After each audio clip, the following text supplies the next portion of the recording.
Don't worry about anything. And that does not just include the things of ministry, but also about anything that someone else has, anything like coveting anything that your brother or sister, your neighbor may have. Trust God's timing in for your life, whether that is a business, whether a relationship, a friendship, becoming a mother, a father, whatever it is.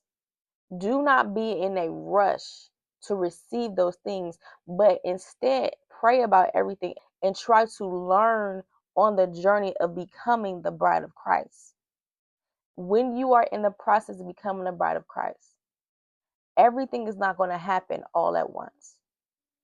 There is still process and things that God will have to teach you in order for you to fully step into the purpose and the plan He has for your life. But if you do not trust His timing, and if you try to go ahead of God, trying to covet something that is not yours, you're going to be out of step. You're going to be unprepared. And you're going to struggle greatly with what God has called you to do.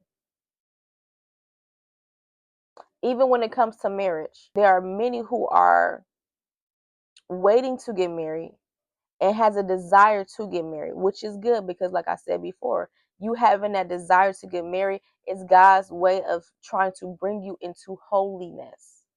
So it is a good thing that you have a desire to get married. However, do not rush the process of becoming the bride of Christ and even being prepared to be a wife or a husband. It will come all in due time and due season. But instead, take the time to enjoy and prepare for God, for what God has calling you to do. Fortunately, I'm going to try to wrap this up very quickly because my mic about to die, my phone about to die, my phone storage, it ain't trying to do right. So Lord help us. Okay. Anyway, so the Holy Spirit started teaching me about God's timing and helped me understand God's timing when I was living in Arkansas. And at the time, the way He was teaching me was He had me pay attention to the roundabouts in the city I was living in. Yeah, God will use anything to get your attention.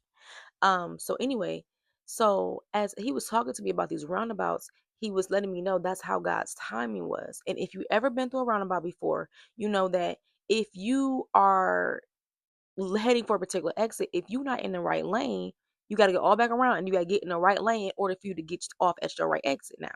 Okay. So even with that, He led me back to the book of Exodus when the Israelites were leaving Egypt and heading towards the promised land.